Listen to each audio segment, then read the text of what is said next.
So the next step will be creating a door blocks.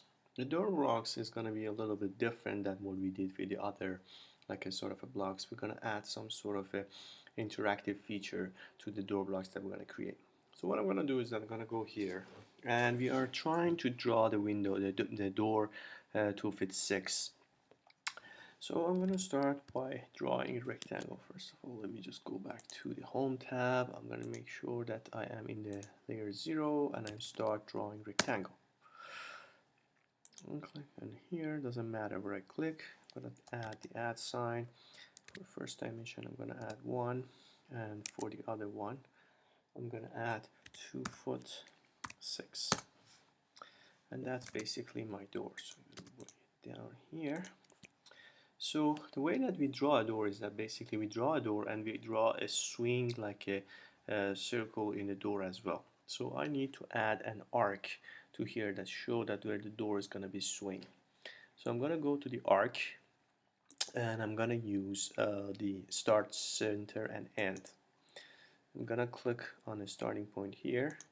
I'm going to use this point as a center, and I have to hold Control to change the direction of the arc, and I'm gonna use here.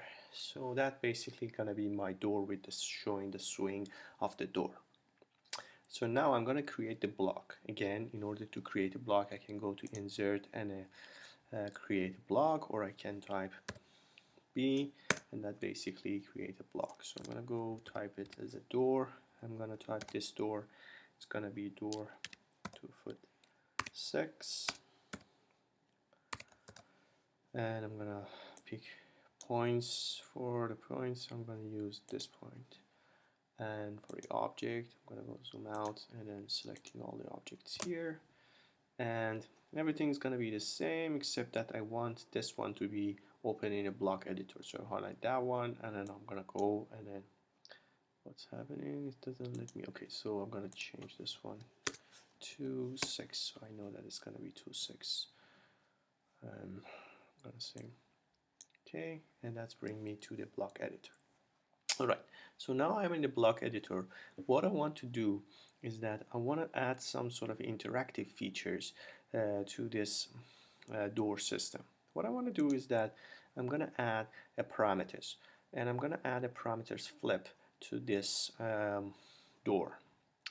So when I add the flip, that basically what happened is that I can flip the door from, so it can swing from this side or it can swing from this side.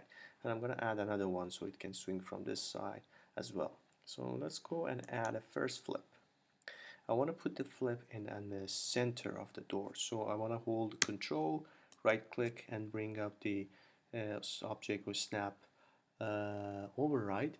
And I'm going to click on the meet between 2 points, and I'll select this point and that point, and that's gonna create my parameters right in the center. So that's gonna be the center, and it doesn't matter where we're gonna place this name tag. It's gonna place it somewhere here. Second flips parameter, I want to place it again. Click on flip parameter, or Control and right click, and using this object snap override, and I'm gonna click on meet between 2 points. So one point going to be here, the other point here, and it's going to be the second. So I'm going to place it right there. So the text can go anywhere.